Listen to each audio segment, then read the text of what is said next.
공수처 설치법에 반대하는 필리버스터가 오늘 0시를 기해 종료됐습니다. 민주당은 내일 임시국회가 시작되면 바로 본회의를 열어 표결할 방침인데 4+1 협의체에서 이탈표가 나올 가능성도 제기되고 있습니다. 전문가와 함께 이 관련 내용들 짚어보겠습니다. 김관욱 개명대 교수, 김광덕 서울경제신문 논설위원 자리하셨습니다. 어서 오세요. 네, 안녕하세요. 네, 어제 자정을 기해서 임시국회의 필리버스터, 특히 이 공수처와 관련된 필리버스터였는데 이게 종료가 됐습니다. 총 26시간 34분 동안 13명이 무제한 토론을 했습니다. 필리버스터 좀 어떻게 보셨습니까? 크게 관심을 못 받았죠. 원래는 우리가 2015년에 테러 방지법 할 때만 해도 스타들이 나왔어요. 그러니까 필리버스터 스타라 그래가지고 은수미 전 의원 같은 경우가 이제 대표적이었는데 이번에 보면 그냥 해야 되니까 하는가 보다. 즉 무슨 얘기냐면 공수처법이 왜 설치되지 말아야 되는지에 대한 어떤 공감대를 넓히는데 야당 의원들, 즉 반대 의원들이 설득하는데 실패했다라고 보여지는 것이고요. 오히려 어제 이제 나왔던 것 중에 주목을 끄는 거는 박범계 의원이 윤석열 이제 검찰총장하고 조국 전 수석과의 어떤 인연 얘기, 그것만 좀 더 부각이 되는 것이지 지금 자유한국당의 어떤 주장들이라는 것은 거의 묻혀서 대안적인 것도 설명을 못했고 일방적으로 그것이 악법이다라고 얘기하는데 사실 국민들은 많은 경우에 이제 매 정권마다 말기가 되면 부정부패의 어떤 일들이 계속 반복적으로 벌어지고 이것들이 사실은 뭔가 견제가 안 됐기 때문이거든요. 또 하나가 이제 무소불위의 검찰이라는 것은 지속적으로 유지되었던 거거든요. 그래서 이걸 견제할 수 있는 어떤 장치가 필요하다는 것도 국민들 사이에는 공감대가 분명히 있거든요. 그러니까 이런 부분들에 대해서 뭐가 문제고 어떤 점이 잘된 건지에 대한 것들을 요목조목 좀 국민들이 이해하기 좋게 필리버스터를 했으면 시간이 어느 정도 가더라도 국민들에게 호응을 얻을 텐데 지금 거의 그냥 시간을 지나가는 것에 이상의 의미가 없지 않았나 이런 생각입니다. 반대 설득에 실패했다라고 좀 평을 해주셨습니다. 어떻게 좀 평가하시겠습니까? 그 반대 설득에 실패한 건 아니고요. 그거는 보는 관점에 따라 다른 거고 과거에 필리버스터의 스타가 나왔다고 하는 거는 바로 그 점을 동의하는 입장에서 이야기하는 것이고 그거는 그 당시 또 처음이기 때문에 그런 점에서 이제 이번 같은 경우는 공수처법 같은 경우는 제가 보기에는 원래 이 공수처법이 좀 문제가 많은 법이에요. 그런데 특히 이번에는 막판에 굉장히 독소 조항이 들어가서 독소 조항은 이따 소개하겠습니다만은 그러니까 그 내용이 뭐냐 하면 이 검찰과 경찰이 수사 과정에서 고위 공직자의 범죄를 인지한 경우에 즉시 공수처에 통보를 하고 그러면은 공수처가 그를 수사를 자기네가 할지 말지를 결정해서 회신한다라고 하는 내용은 헌법기관인 검찰과 경찰이 새로 생긴 법률에서 생긴 그것도 여야의 논란 속에서 겨우 과반수를 넘는 것에 그 기관에 전적으로 의존해서 이렇게 하는 거는 굉장히 독소 조항인데 굉장히 이런 논리들을 충분히 이렇게 하고 있음에도 불구하고 일종의 이것들을 얼마나 잘 이게 언론을 통해서 국민들에게 전달이 되고 그것들이 되느냐. 지금 현재는 충분하게 전달이 안 되는 이런 상황도 있는 것 같고요. 그래서 저는 그거 중요한 건 아닌 것 같고 단지 이번에 이 공수처법은 선거법의 때 필리버스터 때보다는 긴장도가 좀 떨어졌다. 그 이야기는 뭐냐 하면 의원들의 그 발언 시간도 보통 이제 선거법 때는 보통 4-5시간 된 게 또 경우도 많았는데 이번 한 2-3시간 이런 게 많았고 또 하나는 일단 첫 번째 패스트트랙은 선거법이 통과됐기 때문에 야당 입장에서는 좀 맥이 빠진 감이 있는 거죠. 그런 측면에서의 긴장도가 선거법 때보다는 좀 떨어졌다 이런 측면이지 여기서 설득력이 어디는 있고 어디는 없다 이런 쪽으로 보는 거는 객관적으로 좀 봐야 된다 이런 생각을 합니다. 그 필리버스터를 하는 과정에서 그 참석했었던 의원들의 태도는 좀 어떻게 평가하시겠습니까? 휴대폰을 보는 사람들도 있고요. 엎드려서 또 잠을 자는 사람도 있었고 이런 부분도 있었거든요. 근데 이제 필리버스터를 하는 경우에 보면 이번에 특히 주말 같은 경우 되면 다 지역구에 지금 현재 마음이 콩밭에 가 있는 거 아닙니까? 선거 지역구 관리에 그렇기 때문에 어느 때는 한 20-30여 명밖에 의원들이 없는 경우도 있었고 이런 것들은 이제 바람직한 상황은 아닌데 원래 외국의 필리버스터에 원래 이런 데서도 보면은 필리버스터라는 것 자체가 어차피 합법적인 의사 진행 방해라고 하는 거를 일종의 한 당이 독주를 못하도록 막기 위해서 만든 거기 때문에 필리버스터 때의 의원들의 태도라는 거는 좀 사실은 국민이 눈에 보기에는 굉장히 바람직하지 않은 그런 모습을 보이는 게 외국의 경우도 많았다. 이렇게 좀 말씀을 드리고 싶습니다. 예, 알겠습니다. 이번에도 민주당이 앞서서 박범계 의원 언급을 해주셨습니다. 열렸습니다만 찬성 토론을 진행을 했습니다. 근데 앞서 선거법과 관련돼서도 필리버스터를 지금 찬성하는 입장에서 이런 것을 하는 게 과연 바람직한 것이냐 했는데 이번에도 또 이렇게 진행을 했거든요. 이 부분은 어떻게 보셨습니까? 굉장히 이례적이죠. 사실은 이거는 지연술, 합법적인 지연술의 소수당을 위해서 만들어진 것인데 거기에 이제 찬성을 하는 다수당이 이런 모습은 근데 이유가 분명히 있어요. 왜냐하면 여전히 이제 공수처법이든 선거법이든 논쟁점이 있고 국민들에게 더 알려야 되는 왜 이 법이 필요한지에 대한 것들이 어떻게 보면 찬성하는 의원들에게도 국민들에게 알릴 필요성이 분명히 있었기 때문에 이렇게 활용을 하는 것인데 원래는 그렇게 이제 방해하는 측면에서 강조를 하는 그 소수당의 권리이기 때문에 이것은 약간 이례적이다. 그리고 또 한 가지 우리가 이제 봐야 될 거는 또 이게 공천 국면 또 선거 국면이잖아요. 한 번이라도 더 이제 국민들에게 자신의 얼굴이 나가는 것도 나쁘지 않겠다. 뭐 이런 생각도 하지 않았을까 뭐 이렇게 생각을 합니다. 예, 알겠습니다. 논란이 되고 있는 공수처 이야기를 좀 더 구체적으로 해보도록 하겠습니다. 오늘도 민주당과 한국당이 각각 기자회견을 열면서 여론전을 벌이고 있는 상황인데 일단 민주당은 공수처는 검찰 권력 견제를 위해서 필요한 존재이다라고 이야기를 하고 있는데 한국당에서는 위헌성을 지닌 무소불위의 권력기관을 만드는 것이다 이렇게 주장을 하고 있습니다. 공수처 지금 독소조항 언급도 해주셨습니다만 일정 부분 수정된 이후에 더 논란이 좀 커지는 것 같습니다. 좀 그러니까 같이 이제 포함해서 통보의 문제인 것 같아요. 그러니까 검찰이 기소하는 이제 수사하는 그 고위공무원에 대한 것들을 즉각적으로 이 공수처에다가 알려야 된다. 이 얘기는 뭐냐면 예컨대 고위공무원에 관련돼서 이제 수사의 범위가 사실 누구한테 있는 거냐면 공수처에 있는 거죠. 그런데 그걸 모르게 이제 검찰이 한다는 것을 허용할 수 없다는 거거든요. 결정권은 즉 고위공무원에 관한 수사는 공수처가 갖겠다 뭐 이런 건데 이게 이제 어떻게 보면 검찰의 권한을 일정 부분 가져가는 거다. 그래서 오히려 상급의 어떤 기관으로서 역할을 작동할 것이다. 뭐 이런 우려가 있죠. 그런데 우리가 지금의 상황에서 보면 이런 우려가 그렇게 저는 현실화될 것 같지는 않습니다. 예컨대 이제 이렇게 즉각 통보를 했다. 그런데 거기서 여당 의원 같은 경우에 이제 비호를 하기 위해서 만약에 뭐 공수처에서 수사를 안 한다. 그러면 검찰이 지금 이 상황에서 가만히 있을까요? 지금 이 상황에서 공수처가 없는 상황에서 지금 뭐 청와대, 총리실, 기재부 모든 부분을 압수수색하고 있는 검찰인데 만약에 그런 비위 사실이 있는 고위공무원을 만약에 뭐 공수처가 뭉개고 있었다. 저는 뭐 그때부터 서로 견제할 수 있는 즉 국민이 원하는 장면이 만들어질 수 있다고 보는 거예요. 그래서 우리가 우려하는 거를 너무 지나치게 상급기관화 생각하는 것은 좀 잘못됐다고 생각하고요. 또 한 가지가 이제 공수처장에 대한 임명이잖아요. 이게 이제 지금 원하는 지금 수정안에서 이제 상정된 이 안은 대통령이 임명을 하는 건데 사실 7명이라는 어떤 이 위원회가 있습니다. 거기서 예컨대 법무부 장관 그리고 뭐 법원행정처장, 대한변협 회장 그리고 국회 해가지고 7명이 만들어지는데 6명의 찬성을 받아야 돼요. 근데 야당 몫이 2명이거든요. 그러니까 2명이라면 1명이라도 반대를 한다 그러면 사실상 이 공수처장을 임명할 수 없는 거예요. 추천할 수가 없는 거죠. 그러니까 비토 파워를 거부권은 사실 야당이 갖고 있기 때문에 독점적으로 대통령이 이것을 진행하고 임명한다라고 얘기할 수 없는 거거든요. 그리고 그 2명을 올리면 거기서 대통령이 1명을 이제 추천하고 그것이 인사청문회를 해가지고 이제 나오는 건데 이것도 이제 중립성을 보장받기 어렵다라고 판단하면 권은희 안이 있어요. 원래가 이 안은 뭐냐면 오히려 국회에서 인준 과정을 가자. 예컨대 이제 대법원장처럼 그런 과정을 가자. 그러면 그 안을 갖고도 사실 이건 충분히 타협할 수 있는 거거든요. 그래서 국회 인준 과정까지 간다 그러면 중립성이 더 높아져 갈 수밖에 없는 거죠. 그래서 지금 이거를 그냥 무조건적으로 반대해서 그냥 놔두는 것보다 그래서 원하는 대로 가는 것보다 야당이 원하는 게 있다 그러면 지금이라도 협상을 들어가서 이 야당이 원하는 것들을 좀 반영시키는 협상을 해가지고 합의하에 통과시키는 것이 사실은 국민이 제일 바라는 거거든요. 지금 협상이라는 것이 사실 이미 이제 상정이 되어 있는 상황이고 그 부분에 표결만 남은 건데 지금도 협상이 가능한 겁니까? 심상철인가요? 권은희 의원 아니에요? 권은희 의원은 권은희 의원 말고요. 지금 윤소아 의원 그렇죠. 지금 야당에서는 자유한국당에서는 심재철 이 원내대표 같은 경우 뭘 지금 요청해놨냐면 전원위원회를 요청해놨잖아요. 그럼 전원위원회에서 수정이 가능해요.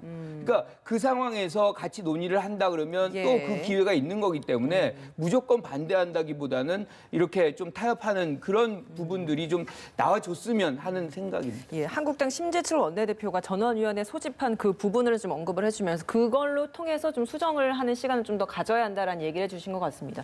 공수처 하실 말씀 많으실 것 같은데요. 네, 지금 길게 잘 설명을 해주셨기 예. 때문에 저도 조금 그거 정도에 대해서 조금 반론을 좀 펼 거는 좀 펴야 될 것 같습니다. 그러니까 지금 현재 국민들 입장에서는 지금 자세한 내용을 모르는 분들도 많이 계세요. 그리고 이제 공수처 하면은 고위공직자를 비리를 철저하게 수사한다 이런 취지로 일단 만드는 거로 돼 있기 때문에 좋은 것이라고 생각하는 분들도 꽤 계신데 제가 이 법을 저는 오래전부터 이게 국회에서는 오래전부터 쟁점이 됐거든요. 그래서 그때부터 저도 나름대로 공부를 해왔습니다만은 예.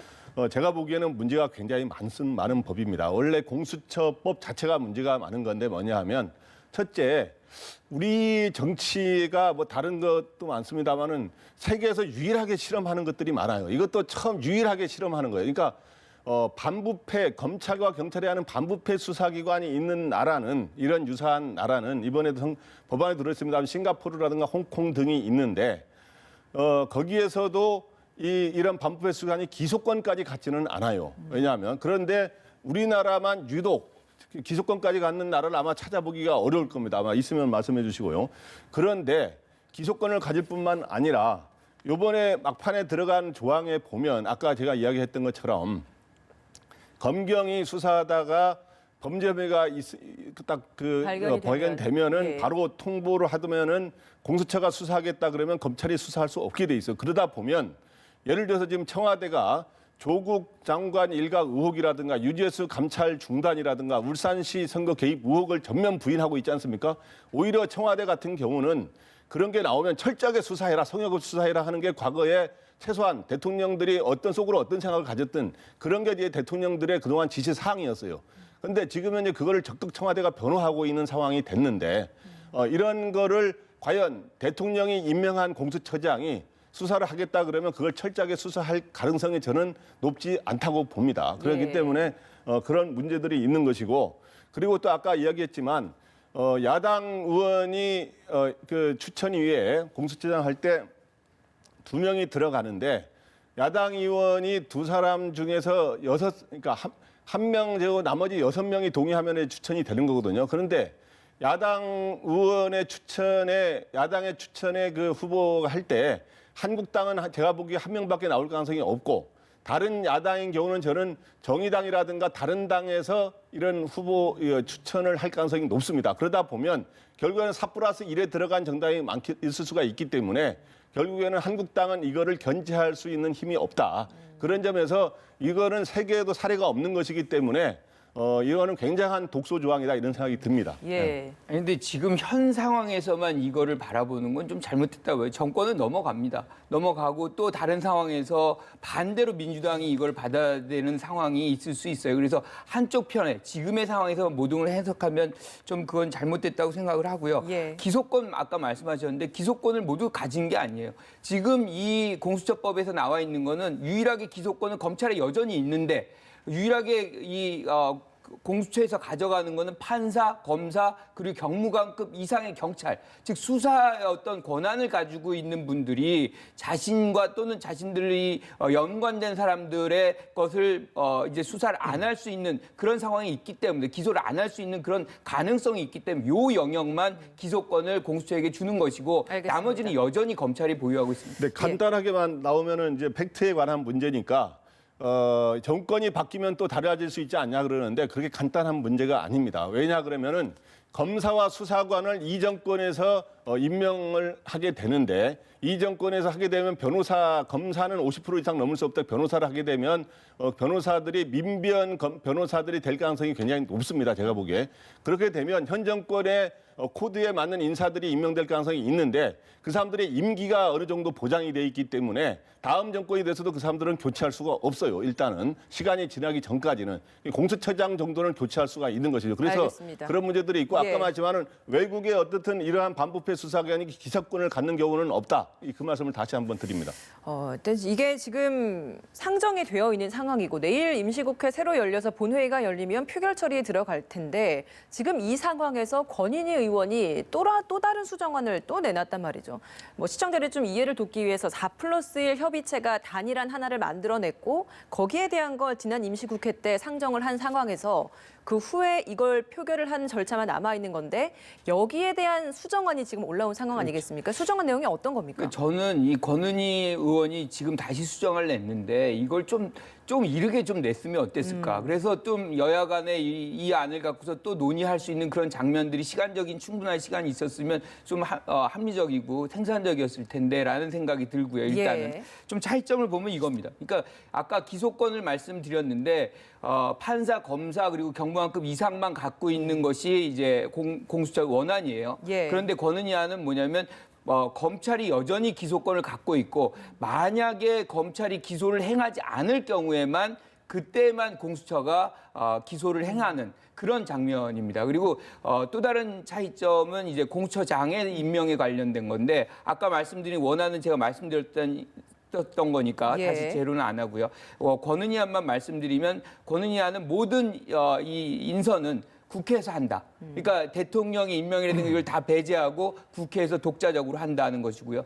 그리고 수사의 범위도 조금 달라졌어요. 그러니까 원안 같은 경우는 예컨대 부정부패와 더불어서 직무에 대한 걸 권한 남용이라든가 뭐 이런 것들 웬만하면 포함하는 모든 건. 것들이 크게 그렇죠. 포함이 되어 있는 포함이 되어 있는데 상황이었죠. 여기에선 부정부패만 관련해서 한다. 뭐 이런 식의 좀 차이가 있는데 이런 것들은 사실은 어떻게 보면 타협 조정이 가능한 부분이에요. 그러니까 지금이라도 이 밤이라도 만나서 좀 논의를 하는 것도 국민들 입장에서는 좀 바람직한 거 아닌가 이런 생각합니다. 예, 논설위원께서는 이 권은희 의원의 수정안에 대해서는 어떻게 평가하십니까?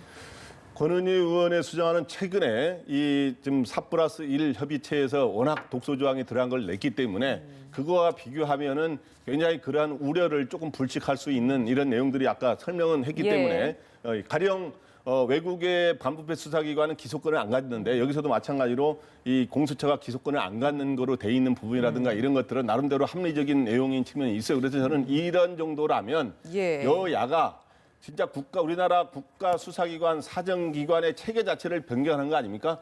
이런 거를 어느 일부 제1야당을 제치고 이렇게 하는 건 바람직하지 않기 때문에 충분히 여야가 논의할 수 있는 아닌 측면은 있는 것 같아요. 그러나 저는 근본적으로는 세계에 이러한 반부패 수사기관을 별도로 두는 나라들이 거의 없기 때문에 다른 나라는 검찰과 경찰이 수사를 하는 겁니다. 근데 그게 우리나라는 권위주의 독재 정권이라 이런 거 거치면서 검찰과 경찰이 바르지 못한 측면들, 과도한 측면들 이런 것들이 많이 정치적 중립성을 위배하고 이런 것들이 있었거든요. 이러한 거를 잘못되는 것들은 권력의 결단에 의해서 검찰의 개혁을 바로잡아야 되는 것이지 그거를 이 정권에 대해서 수사를 한다 그래서 검찰을 견제에 나서 가지고 이렇게 하는 방식으로는 그런 근본적인 처방이 아니다 이런 생각이 듭니다. 예, 네. 지금 이렇게 표결만 남은 상황에서 수정안이 나왔기 때문에 그리고 바른미래당 바른미래당 출신의 주승용 부의장 같은 경우에도 지금 이 공수처법에 대해서 반대의 의견을 나오고 있기 때문에 혹시나 표결에 들어갔을 때 일탈표가 나오는 게 아니냐. 이건 그러니까 지금 어떻게 이제 생각하십니까? 과반이 148석이잖아요. 그런데 지금 이인영 원내대표가 바로 몇 시간 전에 그 부분에 대한 어떤 우려들이 많으니까 얘기를 했는데 156명이 공동 발의를 한 것이다. 그래서 이탈표를 뭐 생긴다 그래도 그렇게 걱정을 통과가 안 될 수준은 아닐 것이다라고 자신을 하고 있어요. 저는 이 부분에 관한 선거법을 먼저 했다는 거는 사실은 4+1이 원하는 부분들을 같이 충족시켜주고 이것도 개혁적인 차원에서 같이 한다는 서로 간의 약속이 있지 않았을까라는 생각을 먼저 하고요. 그렇지 않았다 그러면 사실은 어떻게 보면은 뭐 이용을 하는 그런 측면이 있기 때문에 저는 이건 뭐 문제는 통과되는 데는 크게 문제 없다 이렇게 생각합니다. 예. 한국당은 사력을 다해서 저지하겠다라는 이야기를 하고 있는데 사실 쓸 수 있는 카드 필리버스터였는데 그게 이미 다 소진된 상황이거든요. 한국당이 할 수 있는 방법이 뭐가 있겠습니까, 이제? 사실 한국당이 선거법도 이제 막아내지 못했고 그렇기 때문에 의석 차이가 워낙 크기 때문에 그리고 이 점도 결국에는 이제 국회가 부분적으로 물리적 충돌이 있었습니다만은 결국에는 의석을 얼마나 갖고 있냐는 수의 논리에 의해서 결정이 되는 거 아닙니까? 그렇기 때문에 한국당이 쓸 수 있는 카드는 별로 없는데요. 그러나 이제 있다면 현재로서는 이번에 지금 현재 이 4+1에 소속돼 있는 의원 중에 몇 사람, 한 3사람 정도가 지금 현재 반대 입장을 공적으로 표명했기 때문에 이 반대 의견이 지금 현재 내일 정도까지 좀 더 확산이 된다면 마지막에 독소 조항 때문에 좀 고민하는 의원들이 좀 있는 건 사실이에요. 민주당에도 아주 일부 의원은 고민을 하고 그렇기 때문에 그거에 의해서 뭔가 이 교란을 시켜가지고 반대를 하게 되면 한국당도 표결에 참여해가지고 반대를 하는 식으로 하면 막판에 그런 기대를 하나 해보는 게 있는데 아직은 통과될 가능성이 높은 상황이고요. 또 하나는 어차피 이 공수처 구성은 법이 만들어지고 그다음에 최종 구성이 될 때까지 한 6개월 정도 소요될 거로 보고 있어요. 지금 예상을. 그렇기 때문에 결국에는 총선 이후에 공식적으로 구성되는 거거든요. 그러다 보면 여러 가지 후보 추천이라든가 이런 것들이 총선 이후에 구성될 가능성도 있는데 이런 걸 최대로 늦추면서 결국엔 총선에서 의석을 더 많이 달라라고 국민들한테 호소를 해가지고 견제를 하기 위해서 달라 이렇게 해서 결국에 의석을 지금부터 늘려서 그러면 구도가 바뀐다면 여러 가지로 이 법 자체를 수정한다든가 그다음에 이 후보 추천 과정에서의 야당 목 2명을 한국당과 유사한 이런 정당으로 가도록 한다든가 여러 가지 이런 방법들이 있기 때문에 그러한 그 후속 절차의 어떤 저지 수단을 쓸 거로 보입니다. 총선이 굉장히 중요할 것 같다는 생각이 드는데 선거법 관련 이야기도 좀 해보도록 하겠습니다. 이 부분은 이미 이제 통과가 됐기 때문에 새롭게 바뀐 제도를 가지고 내년에 처음으로 이제 총선을 치르게 될 것 같습니다. 가장 큰 것 중에 하나가 아무래도 선거 연령이 18세 이하로 18세부터로 낮춰진 부분인 것 같은데 이 연령 하한 조정이 어떤 영향을 좀 미칠 거라고 보십니까? 그러니까 지금 많은 분들이 이제 18세로 연령이 내려간 것이 결국엔 지금 여당 또는 뭐 진보 정당들에게 도움이 될 것이다라고 생각을 하시는 것 같아요. 거기에 일반적으로 동의를 합니다. 그러니까 뭐 우리가 지금까지 했던 투표 행태를 본다 그러면 젊은 층이 진보 쪽에 많은 투표를 했고요. 노년층이 오히려 이제 보수 정당에 투표를 했던 것이 관례적으로 있었기 때문에 그런 추세를 우리가 반영을 해야 되겠지만 제일 중요한 거는 사실은 그들을 고정 투표자라고 간주하면 안 된다는 것이죠. 언제든지 국민들은 응징자가 될 수도 있고 지지자가 될 수가 있습니다. 그래서 어떻게 하든 각 정당이 그들을 위해서 즉 유권자들 위해서 얼마나 노력하는지를 보여줘야 되는 것이지 여기서 어떤 세대는 우리의 세대 이렇게 고정 투표자라고 생각한다는 것 자체가 굉장히 잘못된 인식이고요.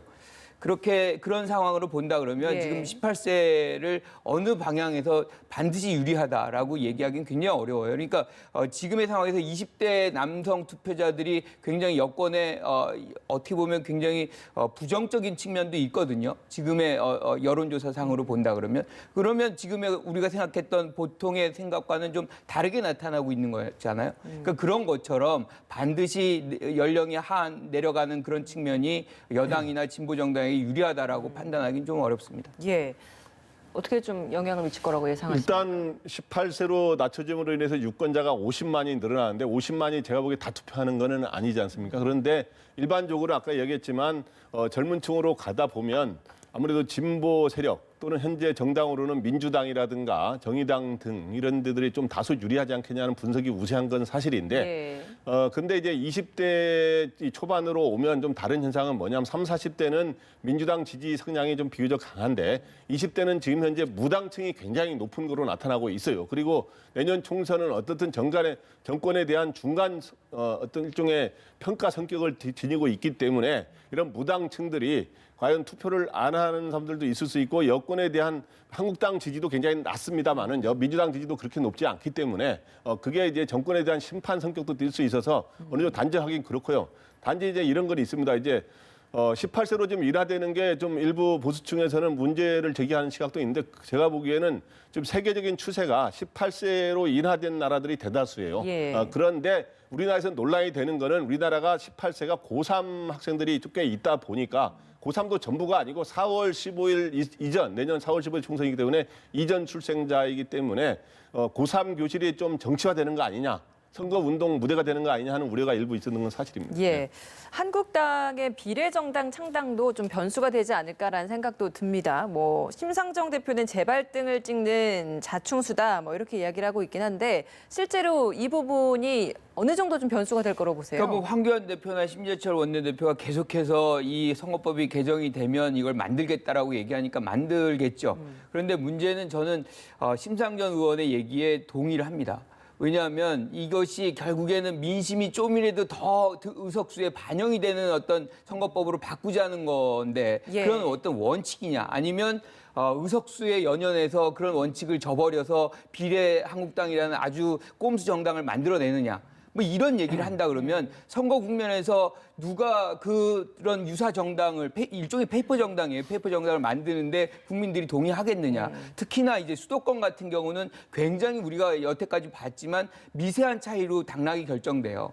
이런 상황에서 이런 민심이 거기에 우호적으로 갈까? 그렇다 그러면 오히려 지역부에서 상당한 손해를 봐가지고 지역당으로 전락할 가능성도 있는 거거든요. 그래서 이 부분은 그리고 우리가 얘기하지만 47석뿐이 안 돼요. 거기 캡 예. 씌워가지고 30석 갖고 나눠 먹는 거거든요. 즉 소탐대실이 될 수 있는 가능성은 충분히 있다 이렇게 생각합니다. 소탐대실이 될 수 있다라는 마지막 말씀 남겨주셨습니다. 좀 어떻게 보십니까? 그런 측면도 있는 건 사실이에요. 그러니까 예. 이제 그래서 그거를 결정하는 거는 결국에는 여론이 이거를 어떻게 받아들이느냐인데 제가 보기에 민주당 지지자들의 여론은 중요한 것 같지 않고요. 한국당이 비례 한국당을 만들 경우에는 결국에는 한국당을 원래 지지하는 보수층이라든가 그쵸. 그거를 이제 잠재적인 지지할 가능성이 열려 있는 중도층이 여론이 어떻게 형성되느냐 그거를 보면서 최종 결정을 할 거로 보입니다. 그런데 예. 제가 보기에 충분히 만들어질 가능성이 저는 높다고 보는 건 뭐냐면 사실은 연동형 비례대표제를 오리지널로 하는 데는 독일 등 몇 개국이 안 되거든요. 근데 준연동형 비례대표 한때 2005년 전후에 많은 나라에 유행이 됐었어요. 근데 그 나라들이 지금 알바니아라든가 베네수엘라 등에서 대부분 이 위성 정당이 다 현실적으로 생겨났어요. 특히 알바니아는 제1당과 제2당에 위성 정당이 각각 4개와 5개가 생겨가지고 완전히 좀 정치적 결과가 아주 우스운 이상한 상황이 돼버렸어요. 그래서 도저히 안 되겠다 그래서 4년 만에 이 연동형 비례대표제를 폐기하고 베네수엘라도 3년 만에 폐기하는 그래서 사실 준연동형 비례대표를 채택한 나라들이 거의 없어지는 상황이 됐는데 우리나라도 이런 결과가 현실적으로 벌어지지 말라는 법이 없다 이런 생각이 듭니다. 예, 알겠습니다. 오늘 두 분 말씀 여기서 마무리 짓도록 하겠습니다. 김관욱 개명대 교수, 김광덕 서울경제신문 논설위원이었습니다. 고맙습니다.